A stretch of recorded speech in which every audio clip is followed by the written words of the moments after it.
Hello, welcome back to my channel. Thank you so much for joining me again for another wrap up. So you might be wondering, wait, why do you go straight to October? Where's September? Well, I would like to know. All of my September footage is mysteriously gone. I don't know where I put my wrap ups. I potentially have deleted them by accident. I don't know. It kind of sucks because there were some really good reviews in there. I remember reviewing Red Rising, which I loved. I remember reviewing Before We Were Blue extensively because I really enjoyed that. I remember reviewing Fangirl and Dawn and Matched and Staubchroniken and Seven Eves and A Man Called Ovi and The Humans. I remember filming me on a park bench reviewing The Humans. I know I filmed it, but it's gone. So potentially when I dropped it all into the folder, I must have deleted it by accident. I cannot recap all the details, so I'm not even gonna attempt it because I'm so super busy currently with life. So we'll just jump to October. I'm sorry if there's any details you want to know about any of these books that I just mentioned where I'm skipping the wrap up, please let me know, and I'm happy to connect with you and share my thoughts that I still remember. So let's dive into the first half of October instead.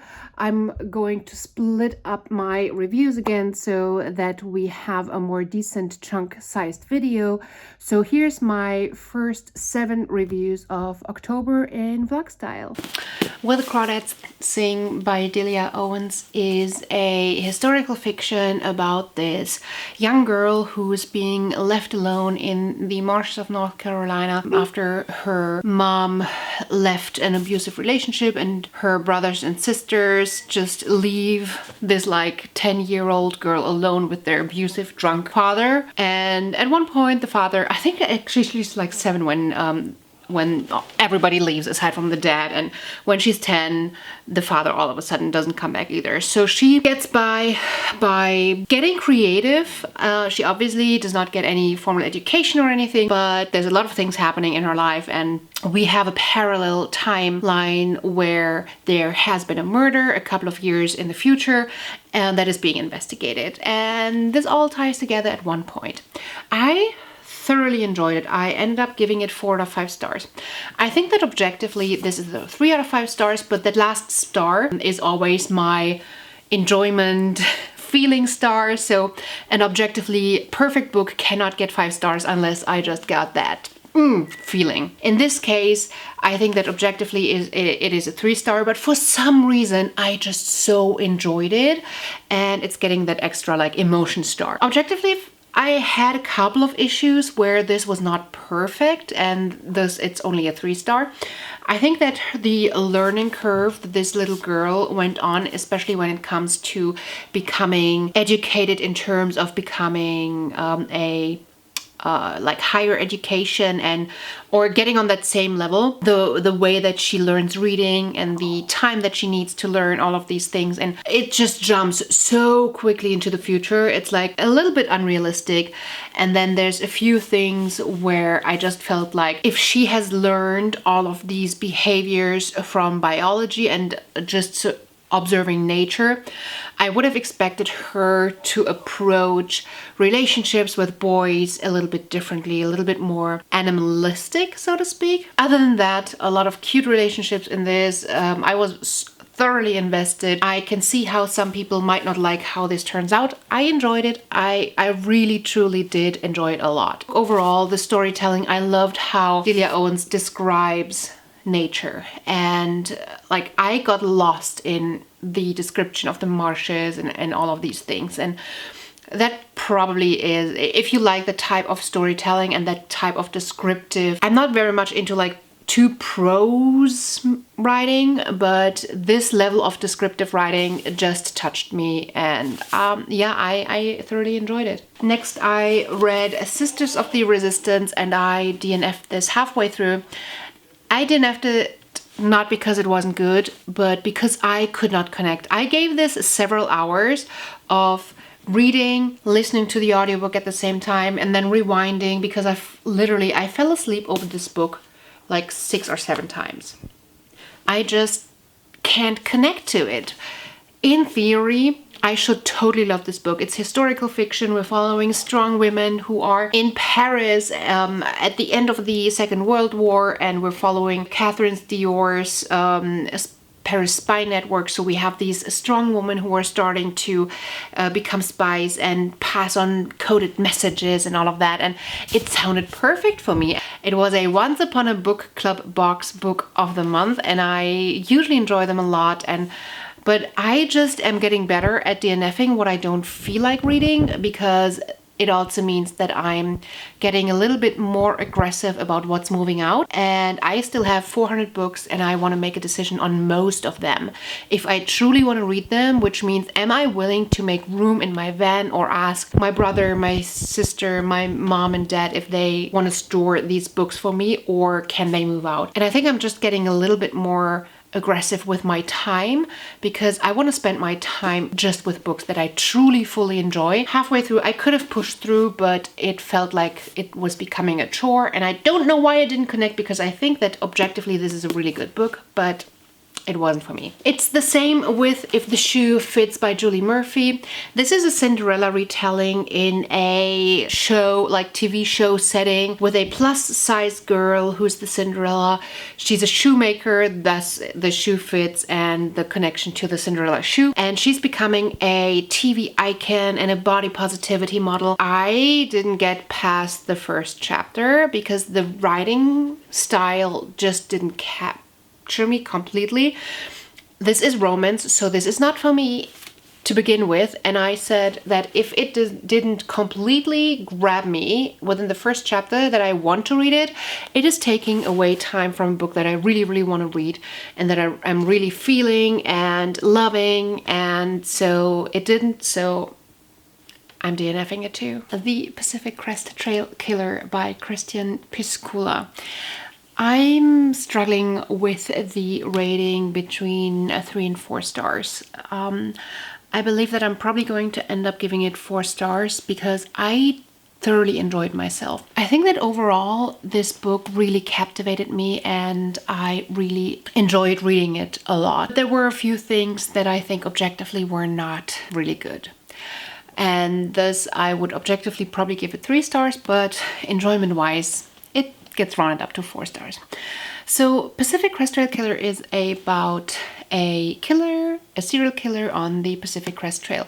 And we have several different people that we're following aside from like the killer or potentially victims. We have views from different people in the like police area, people that are trying to find the killer. And yeah, so we don't only have like this one detective following them. We have a few things that I feel like are holes in the logic, and I can't really get into these holes in the logic too much without going into spoilers. There's one big flaw more towards the end. I really can't explain it because spoilers, but it's really bothering me.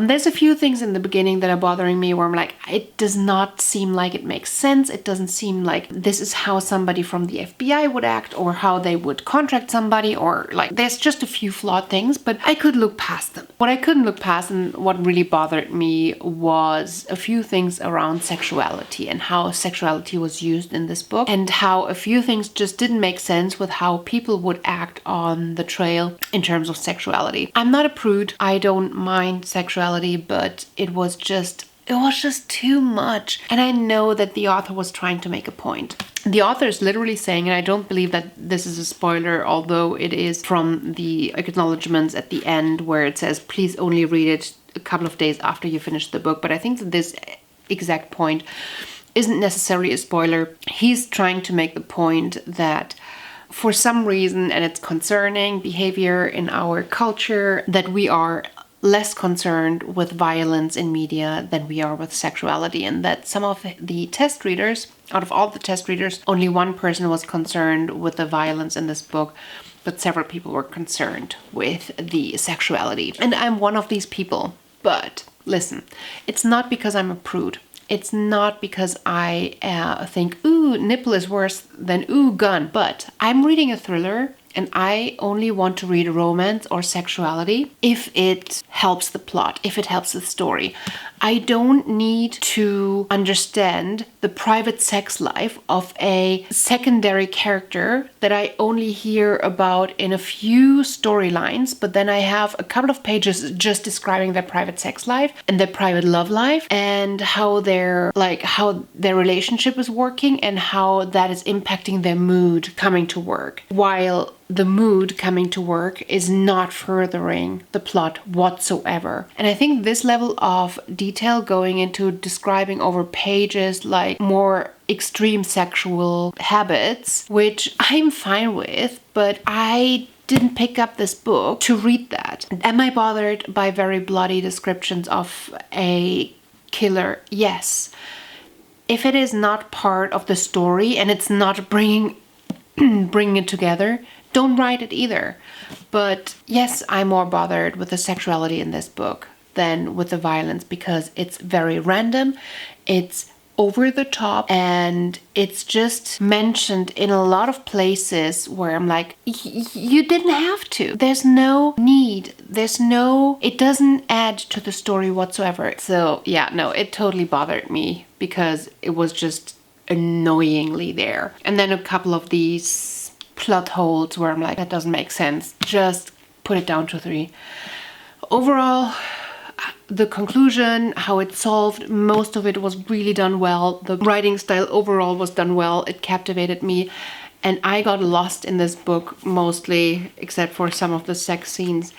And I could read this for a lot longer without a break than other books because it really captivated me. And I think this is the longest thriller at 640 pages that I've ever read. That is not like a legal thriller. So yeah, I enjoyed it. Instagrammatic by Schröder sadly was not my thing. I ended up giving it 2 out of 5 stars. It just felt forced. He's a funny comedian that I really enjoy watching the stand-up comedy that he does, but his jokes just don't translate into a book that he wrote during the pandemic. It felt forced. It's like a figure who does not want to change and go digital and struggling with all the changes that have been coming with a new principal that wants to bring the school into the new age. But this figure is not like funny, cute, and struggling with all new things. This figure is just annoying and stingy and I don't know. It just didn't translate. It just did not feel funny at all. He's much better as a stand-up. He should stick to stand-up and quit the writing. Sorry. I'm ending up giving 5-star Billionaire by Tash Ah a 3 out of 5 star rating simply because I couldn't connect to it. Potentially this is influenced by the other book that I'm currently reading and that I'm enjoying a little bit more, that I'm a little bit more invested in, and I'm not sure if I am not doing this justice, but somehow I just couldn't connect to the characters, and I just felt like there were the author tried to do too many things at once, and the promoted like glamorous part of the city didn't necessarily come through.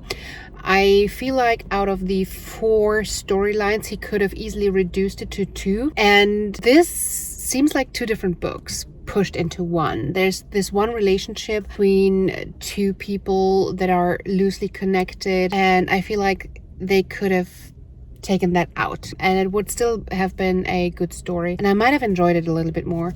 I mainly enjoyed following Phoebe, and Phoebe's development just felt like the biggest overall character development, and I enjoyed that, and that is the main reason I am giving this 3 out of 5 stars. But other than that, I just couldn't connect, so I'm sorry. I'm not sure I'm doing you justice, but I'm sorry. The Last Romantics by Tara Conklin.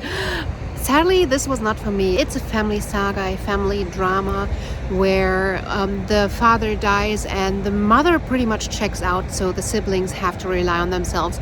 They each handle it in a very different way, and I wouldn't necessarily say that any of them has like a good way of handling things. In general, if you enjoy family sagas and dramatic stories that are very dry and slow, and if you like childhood stories that seem to go on forever, this might be for you. Sadly, I just couldn't connect to it, and I was just waiting for something to finally happen, but it just didn't. It was just so it was dragging, and yeah, I think it's overall it's beautifully written in general, and I think the wording is nice. I think that everything is described quite vividly, and you can really imagine, like, you're really there with them. But gosh, was I bored. I had to try get into this several times, and no, just wasn't happening for me. It's between a 2 and a 3 out of 5 stars, so I'm probably gonna rate it 3 stars.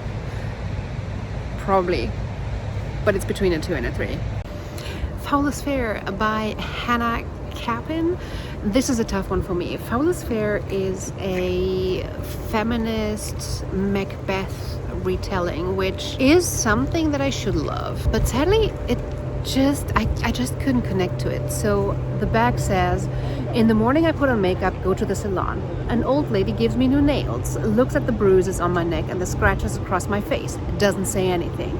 I point at my hair and I say, this color, you know what it's called? She shakes her head. No. I say, revenge. Jade Kanjara and her best friends rule their glittering LA circle. They decide how the party ends every night but one. Now there's no mercy left, and the girls won't rest until they get bloody satisfaction. It just sounds so perfect, but something about the writing style just kept me from immersing in the story.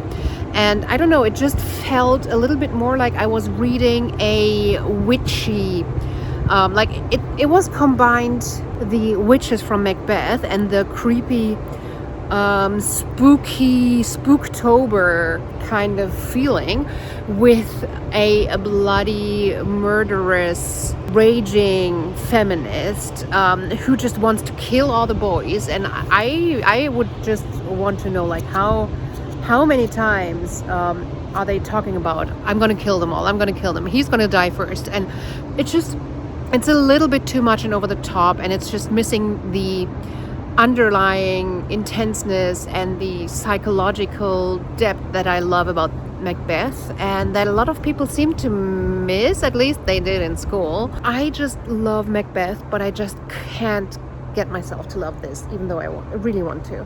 I really wanted to. Damn! This sounded so perfect, but it just didn't work for me. 2 out of 5. So this is it for today. I hope you enjoyed what you saw. If you did, please make sure that you hit that like and subscribe button before you leave, and drop me a comment about which book have you read, which book do you now want to read, anything that you think based on my reviews that I should be reading. And then I hope to see you again on my channel real soon. Bye! Just loving this moment. Can we stay here forever? I'm loving this moment. Can we stay here together? If I could stop the time, don't you know